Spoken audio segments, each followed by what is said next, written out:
গত বছর শীতে আমরা দুই বন্ধু চাঁদিপুর বেড়াতে গিয়েছিলাম। সমুদ্রের কাছে পরিচিত এক ভদ্রলোকের ছোট হোটেলে উঠেছি। একদম ঘরোয়া পরিবেশ। সারাদিন ঘুরে বেড়াই, সমুদ্রে চান করি। বিকেলে হোটেলের সামনে লনে বেতের চেয়ার টেনে কয়েকজন মিলে আড্ডা মারি। হোটেলের মালিক শিবনাথবাবু মাঝবয়সী, সাধারণ চেহারা, হাসি মুখে হোটেল সামলান। ভদ্রলোকের বাড়ি শ্রীরামপুর মাহেশে। সিজনে এখানে এসেই থাকেন। আমাদের আড্ডায় শিবনাথবাবু স্পেশাল চিঁড়ে ভাজা আর ভালো চা সাপ্লাই দিয়ে থাকেন। আমাদের সাথে গল্পের টানেই হোক বা চিঁড়ে ভাজার গুণে শিবনাথবাবুর এক আত্মীয় এসে যোগ দেন। শিবনাথবাবুই আলাপ করিয়ে দিলেন। আমার পিসে মশাই ডাক্তার, মানিকতলার যুগিপাড়ায় বহু বছরের প্র্যাকটিস করেছেন। বয়স্ক মানুষ ডাক্তার রায়, কিন্তু চেহারায় চলাফেরায় কোনো জড়তা নেই। মাথায় ধপধপে সাদা চুলের মাঝখানে সিঁথি, চওড়া কপাল, তীক্ষ্ণ নাক, চোখে সরু কালো ফ্রেমের চশমা, বাঁ হাতে চওড়া কালো ব্যান্ড লাগানো সোনালি টাইটান ঘড়ি। ডাক্তার হেসে বললেন, প্র্যাকটিস তো ছেড়েছি প্রায় 20 বছর হলো। 76-এর বন্যায় নোংরা জল ঠেলে রোগী দেখতে গিয়ে বিপত্তি। দুপায়ে ইরিসিপিলাস হয়ে শয্যাশায়ী। আমি জিজ্ঞেস করি, তাহলে সময় কাটান কিভাবে? না না, বসে থাকার লোক উনি নন, স্প্যাস্টিক সোসাইটির অ্যাক্টিভ মেম্বার। শিবনাথবাবু যোগ করলেন, ডাক্তারবাবু বেশ আলাপি, নানা বিষয়ে গল্প করতে ভালোবাসেন। গত 2 দিন ধরে অবশ্য আমাদের বাইরের আড্ডা বন্ধ। টানা ঝড় বৃষ্টি চলছে, ইলেকট্রিকের তার ছিঁড়ে আলো পাখা চলছে না।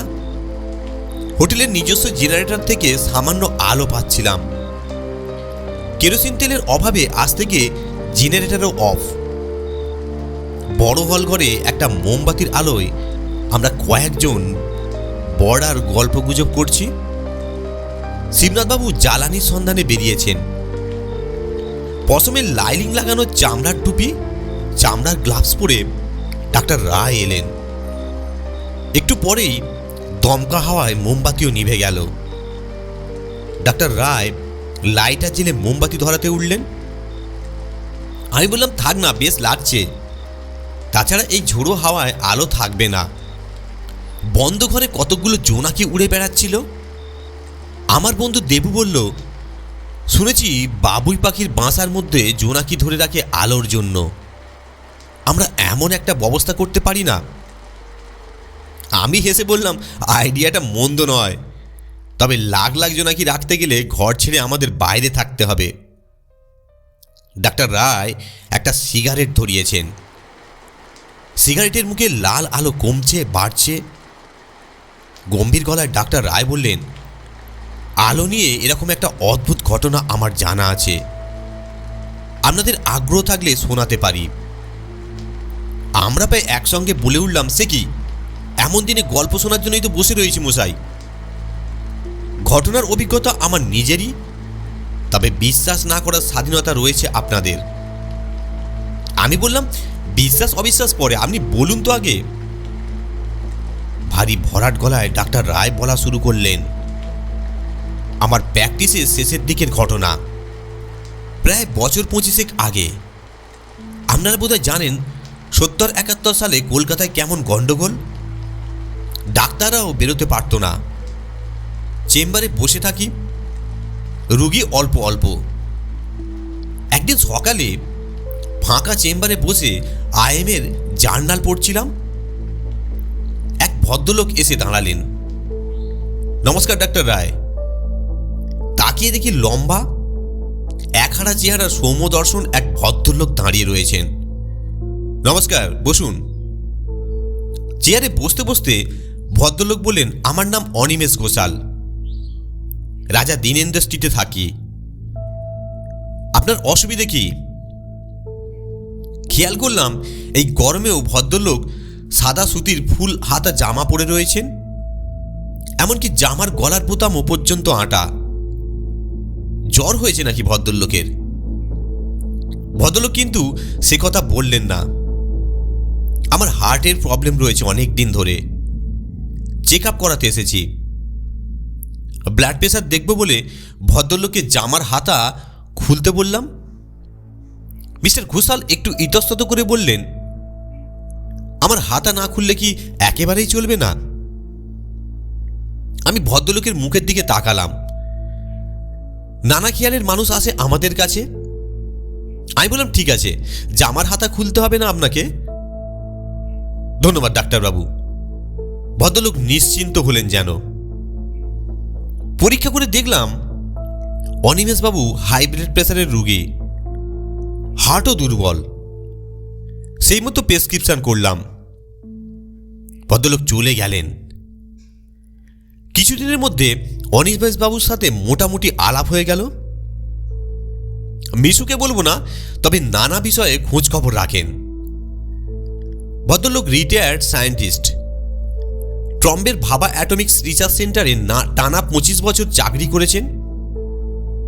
কলকাতায় পুরনো পৈতৃক বাড়ি, বছর দুয়েক হলো ফিরে এসেছেন। একলা থাকেন, বিয়ে থা করেননি। ডাক্তারির অনেক ব্যাপারে ভদ্রলোকের ভালো পড়াশোনা রয়েছে, তবে নিজের শরীর সম্বন্ধে বেশ বাতিকগ্রস্ত। অন্যের ছোঁয়ামাছি আলাদা বসেন, আমার থেকে বেশ দূরে বসে কথা বলেন। পোশাক প্রতিদিন একরকম সাদা প্যান্ট ও সাদা ফুল হাতা জামা। সর্দি কাশিতে একদিন রীতিমতো কাহিল অনিমেষবাবু। ভদ্রলোকের অভ্যাসের সাথে আমি অভ্যস্ত হয়ে উঠেছি, তাই জামা কাপড়ের উপর দিয়ে পরীক্ষা করলাম। বুকে বেশ কফ হয়েছে। বললাম, এ কি করেছেন? আগেই আসা উচিত ছিল আপনার। এলে তো অ্যান্টিবায়োটিক দেবেন, সেই ভয়ে আসেনি। আরে রোগ হলে ওষুধ খেতে হবে না? আমার অ্যান্টিবায়োটিকে ভীষণ অ্যালার্জি রয়েছে। প্লিজ ডাক্তারবাবু, আমাকে অ্যান্টিবায়োটিক দেবেন না। আচ্ছা, মুশকিল তো। যান, তবে নিজের চিকিৎসা নিজে করুন। বেশ রেগে জানালাম কথাটা। অনিমেষবাবুর মুখ একেবারে ছোট হয়ে গেল। এবার পকেট থেকে ভাঁজ করা একটা পুরনো কাগজ বার করে আমার হাতে দিলেন। বললেন, দেখুন, এর মধ্যেই লেখা হয়েছে। ভালো করে দেখতে হলো। কি এক ডাক্তার যোগলকারের প্রেসক্রিপশন। ছোট ছোট অক্ষরে লেখা রয়েছে কি কি ওষুধ চলবে না। অবাক হলাম। প্রায় সব অ্যান্টিবায়োটিক বারণ রয়েছে। এরকম সেন্সিটিভ মানুষ আমি দেখিনি। যাই হোক, ভদ্রলোকের কথা মতো ওষুধ দিলাম। বেশ কিছুদিন আর ওর দেখা নেই। হয়তো আমার কথায় ভদ্রলোক খুশি হয়নি। এর মধ্যে অনিমেষবাবুর পাড়ার কয়েকজনের সাথে কথা বলছিলাম। তারা ওর সম্বন্ধে কয়েকটা মজার গল্প করলেন। অনিমেষবাবুকে বিকেলের পরে বেরোতে দেখা যায় না। এমনকি সন্ধ্যের সময় উনি কারো সাথে দেখাও করেন না। পাড়ার ছেলেরা একথা ভালোভাবেই জানে, তাই সন্ধ্যাবেলা চাঁদা চাইতে কেউই যায় না। সব থেকে আশ্চর্যের কথা বললেন সরসীবাবু। উনি অনিমেষবাবুর বাড়ির পাশেই থাকেন। জানেন ডাক্তারবাবু, লোডশেডিংয়ের সময় অনিমেষবাবুর ঘরে কেমন একটা অদ্ভুত আলো দেখতে পাওয়া যায়। এমার্জেন্সি আলো আসছে নিশ্চয়ই। আমি বলি কথাটা, না, ওরকম আলো টিউবলাইট বা বাল্বের হয় না। তাছাড়া আলোটা কেমন ঘুরে বেড়ায়, এ ঘর থেকে ও ঘর, কখনো হঠাৎ বারান্দায়। একদিন দেখলাম সিঁড়ি দিয়ে আলো নেমে এলো নিচের উঠোনে। সরসীবাবু, আমার মনে হয় আপনি বেশি কল্পনা করে ফেলছেন। একটা পোর্টেবল লাইট নিয়ে লোক যাতায়াত করলে তা এমন কিছু অস্বাভাবিক নয়। না ডাক্তারবাবু, আপনাকে ঠিক বোঝাতে পারছি না। আলোর সাথে কোনো লোক দেখতে পাইনি। মনে হয় একটা আলোর বাতি, ধরুন মানুষেরই মাপের, চলাফেরা করছে। সরসীবাবু এত কল্পনাপ্রবণ জানতাম না। যাই হোক, ভদ্রলোকের বিশ্বাসে আঘাত দিতে চাইছিলাম না। তবু বললাম, আপনি ছাড়া আর কেউ এমন দেখেছে? ঘরের আলো অনেকেই দেখেছে, কিন্তু বাইরে শুধু একদিন আমিই দেখেছি। ভাবলাম হয়তো অনিমেষ বাবুর বিজ্ঞানী মগজ কোনো এক বিশেষ আলো বানিয়েছে, সেটা রিমোট কন্ট্রোলে বুঝি চলাফেরা করে। প্রায় বছরখানেক পরের কথা, অনিমেষ বাবুর এর মধ্যে আসেনি। আমি একদম ভুলেই গিয়েছিলাম ভদ্রলোকের কথা। সেদিন কেবল ফল্ট হয়ে পুরো এলাকা অন্ধকার। এপ্রিল মাস, গরমও প্রচণ্ড। হঠাৎ চেম্বারে ফোন এলো। প্রথমে গলা চিনতে পারিনি, এত আস্তে আওয়াজ। ডাক্তারবাবু, আমি অনিমেষ ঘোষাল, দয়া করে আপনি এক্ষুনি আসুন। এই রাত্রিরে? হ্যাঁ। আপনি নাকি রাতে কাউকে অ্যালাউ করেন না? আমি মরণাপন্ন ডাক্তারবাবু। সাথে সাথে আমার ডাক্তারি ব্যাগ আর এমার্জেন্সি ওষুধ নিয়ে বেরিয়ে পড়লাম। চারধারে আগোছালো বাগান ঘেরা ছোট্ট দোতলা বাড়ি অনিমেষ বাবুর। বাইরের লোহার গেট ঠেলে ভেতরে ঢুকলাম। শুনতে পেলাম ভেতরের দরজা ধাক্কা দিয়ে খুলতে বলা হলো আমাকে। অবাক হতে গিয়ে নজরে পড়ল দরজায় মাথায় রাখা স্পিকার। বুঝলাম অনিমেষ বাবুর ভয়েস রেকর্ড করা হয়েছে। ভেতরে ঢুকেও এইরকমভাবে নির্দেশ পেলাম। দোতলায় উঠে গেলাম সেই মতো। ঘরে ঢুকে দেখি সত্যি খুব অসুস্থ অনিমেষ বাবু। উঁচু খাটের ওপর উপুড় হয়ে রয়েছেন ভদ্রলোক। একটা সাদা চাদরে গা ঢাকা। খাটের পাশে টুলের ওপর একটা ছোট্ট ব্যাটারির আলো, কয়েকটা ওষুধ আর এক গ্লাস জলও রয়েছে তাতে। আমি ঘরে ঢুকতেই অনিমেষ বাবু মুখ তুললেন। ডাক্তারবাবু, সকাল থেকে বুকে ব্যথা করছিল, এখন ভীষণ শ্বাসকষ্ট আর ঘাম হচ্ছে। আমি তাড়াতাড়ি পালস আর ব্লাড প্রেশার দেখলাম। প্রেশার খুব কমে গেছে। অবাক লাগলো, ভদ্রলোককে এই প্রথম জামা খোলা অবস্থায় পরীক্ষা করেছি। চামড়ার রংটা কেমন যেন শ্যাওলা ধরনের, একটু পেছলো। বললাম, আপনার হার্ট অ্যাটাক হয়েছে মনে হচ্ছে, এক্ষুনি হাসপাতালে ভর্তি হতে হবে। অত কষ্টের মধ্যেও অনিমেষবাবু মাথা নাড়লেন না, আমি কিছুতেই হাসপাতালে যাব না, আমি বাড়িতেই চিকিৎসা করুন। এ হয় নাকি? অক্সিজেন লাগাতে হতে পারে, স্যালাইন দিতে হতে পারে, আপনি তো আমায় বিপদে ফেললেন। আপনার ভয় নেই ডাক্তারবাবু, আমার মৃত্যু হলে ডাক্তার দায়ী হবে না এমন কথা লিখে সই করে একটা কাগজ টেবিলের ওপর রাখা হয়েছে। বড় টেবিলের কাছে গিয়ে দেখলাম সত্যি একটা কাগজ পেপার ওয়েট দিয়ে চাপা দেয়া রয়েছে, তাতে ওই কথাই লেখা, সঙ্গে একটা 50 টাকার নোট।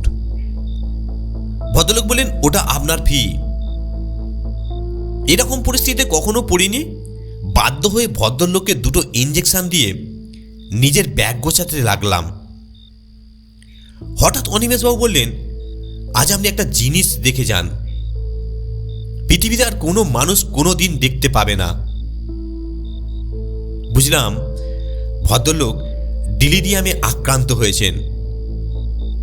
আমার বিকার হয়নি ডাক্তারবাবু। আমি চমকে উঠলাম। ভদ্রলোক কি মন পড়তে জানেন নাকি? আমায় বললেন, এই আলোটা নিভিয়ে কয়েক মিনিট চুপচাপ দাঁড়িয়ে থাকুন। আমি ওনার কথা মতো সুইচ অফ করলাম। অন্ধকার ঘর। অনিমেষবাবু খুব জোরে জোরে শ্বাস নিতে শুরু করলেন। হঠাৎ দেখতে পেলাম খাটের উপর একটা আলো জেগে উঠছে। ক্রমশ উজ্জ্বল হতে লাগলো সেই আলো। আমি ব্যাগ থেকে টর্চ বার করে জ্বালালাম। দেখলাম অনিমেষবাবু চাদর সরিয়ে একেবারে খালি গায়ে বসে আছেন। ইশারায় আমায় টর্চ নেভাতে বললেন অনিমেষবাবু। এবার দেখলাম ভদ্রলোকের সারা শরীর জুড়ে সবুজ ঠান্ডা আলো, যেন মানুষের চেহারার একটা বিশাল জোনাকি আলো ছড়াচ্ছে।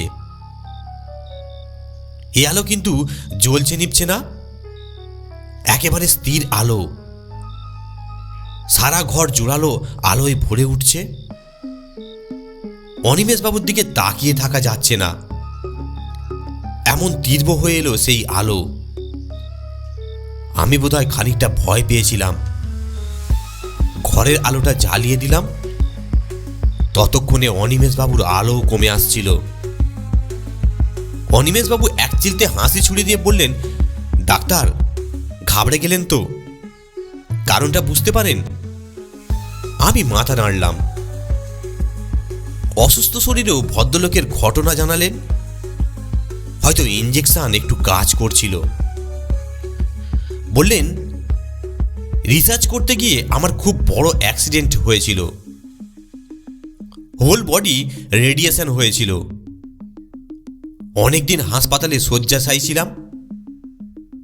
এত তেজস্ক্রিয়তা শরীরে ঢুকেছিল যে লেবুর খোসার মতো আমার সমস্ত চামড়া উঠে গেছিল, সব চুল পড়ে গেছিল। তারপর আস্তে আস্তে লক্ষ্য করলাম রাতের অন্ধকারে আমার গা দিয়ে আলো বেরাচ্ছে। বিশেষ করে গরমকালে বেশি ঘাম হবে বা হঠাৎ উত্তেজিত হয়ে উঠলে আলোর তীব্রতা বেড়ে যায়। সারাদিন কিছু বোঝা যেত না। আপনি ডাক্তারদের জানালেন না? ভয়ে বলিনি, হয়তো চাকরি চলে যেত। পরে নিজে কারণ জানার চেষ্টা করলাম। ডাক্তারি বই পড়ে পরীক্ষা করে বুঝলাম আমার শরীরে এক বিশেষ ধরনের জীবাণু বাসা বেঁধেছে। কি যাতা বলছেন? ডাক্তারি বইতে কোথাও এমন জীবাণুর নাম নেই যার আলো দেয়। সে তো বটেই। এই জীবাণু শুধু আমার শরীরেই তৈরি হয়েছে। তেজস্ক্রিয় রশ্মি থেকে মিউটেশন হয়ে আমার শরীরের সাধারণ কোনো জীবাণুই এমন করে পাল্টে দিয়েছে। এরা সারাদিন সূর্যের আলো শুষে নেয় আর রাতে বিকিরণের ফলে সেই আলো ছড়িয়ে দেয় একটা নির্দিষ্ট ওয়েভ লেন্থে। ভদ্রলোকের যুক্তি অস্বীকার করার উপায় নেই, কেননা প্রমাণ আমার চোখের সামনে। অনিমেষবাবুর আবার শ্বাসকষ্ট বাড়ল। আমি বারবার হাসপাতালে ভর্তি হতে বললাম। ভদ্রলোক কিছুতেই রাজি হলেন না, বরং আমাকে দিয়ে প্রতিজ্ঞা করিয়ে নিলেন এ কথা যেন কাউকে আমি না বলি। আসবার সময় আমি শুধু জিজ্ঞেস করলাম, বিজ্ঞানীদের এই জীবাণু সন্ধান দিতে আপনার আপত্তি কেন হলো? এ তো এক অভূতপূর্ব আবিষ্কার হতো। দেখুন ডাক্তার রায়, প্রকৃতিতে যা নেই তাকে সৃষ্টি করা মানুষের সবথেকে বেশি মূর্খতা। এর প্রমাণ আমি আমার জীবন দিয়ে বুঝেছি। তাই আমি চাই এই অদ্ভুত সৃষ্টি ছাড়া জীবাণু যেন আমার মৃত্যুর সাথেই শেষ হয়ে যায়। ডাক্তার রায় এক নাগারে গল্পটা বলে থামলেন। আমার বন্ধু দেবু জিজ্ঞেস করলো, তারপর কি হলো? আর কি, পরের দিন সকালে পাড়ার ছেলেদের খবর দিলাম। সকলে মিলে গিয়ে দেখলাম অনিমেষবাবু মারা গিয়েছেন। কোনো আত্মীয় স্বজনের ঠিকানা পাওয়া গেল না। তাই বাধ্য হয়ে হিন্দু সৎকার সমিতিকে খবর দেয়া হলো। ইতিমধ্যে শিবনাথবাবু ফিরে এসেছেন, সঙ্গে একটা হ্যারিকেন। বললেন যতটুকু তেল পেলাম তাতে জেনারেটর জ্বালানো যাবে না। হ্যারিকেনের অল্প আলোয় আমাদের ছায়াগুলো বড় ঘরটার দেয়ালে কাঁপছে। আমি উঠে দাঁড়িয়ে বললাম, দুঃখিত ডাক্তার রায়, অনিমেষবাবুর হত্যার অপরাধে গ্রেপ্তার করা হচ্ছে। শিবনাথবাবু হাঁ হাঁ করে উঠলেন। ডক্টর রায় অবাক হয়ে বললেন, কি যাতা বকছেন? ঠিকই বলছি, আমি ইন্সপেক্টর তরুণ বর্ধন। আমার বন্ধু দেবু আসলে অনিমেষবাবুর ভাইপো। আপনি যা বলেননি তা হলো চণ্ডীগড়ের ঠিকানা লেখা এর নামের একটা কাগজও টেবিলের ওপর ছিল। আপনি সে কাগজ নষ্ট করেছেন। এসব গালগল্পের কোনো প্রমাণ আছে? ডক্টর রায় জানতে চাইলেন। আছে, গ্রংডিগের স্পুলওয়ালা টেপ রেকর্ডার। আপনি জানতেন না অনিমেষবাবুর খাটের নিচে ওই টেপ রেকর্ডার চালু করা ছিল? তাতে আপনাদের দুজনের কথা রেকর্ড হয়েছে। এ খবর এতদিন আমরাও জানতাম না আইনের জটিলতায় ও বাড়ির দরজায় তালা পড়েছিল অনিমেষবাবুর মৃত্যুর পর। কিছুদিন আগে আদালত থেকে দেবব্রতবাবুকে ও বাড়ির মালিকানা দেয়া হয়েছে।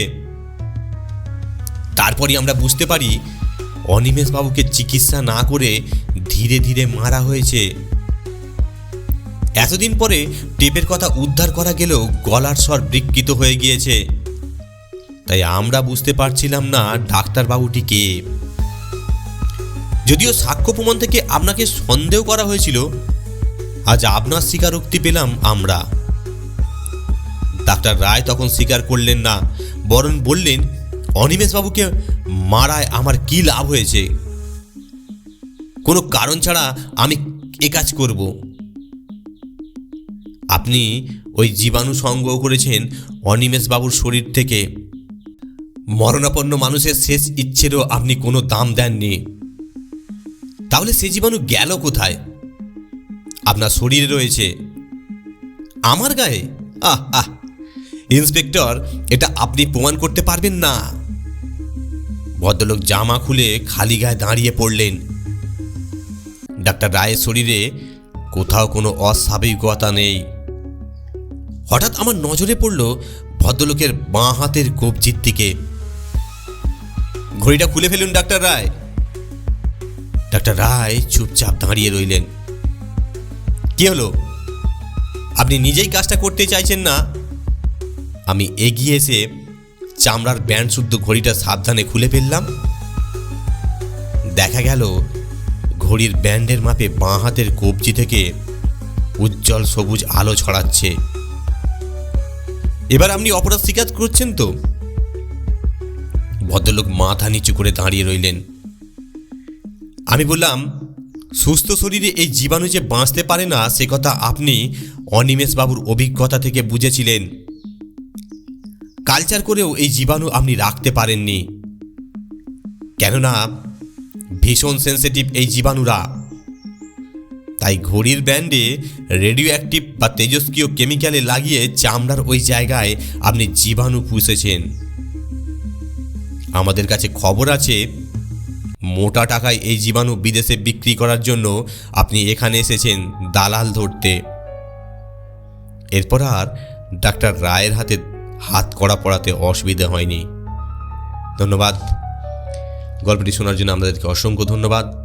আপনারা সুস্থ থাকুন, ভালো থাকুন, এই কামনাই করি।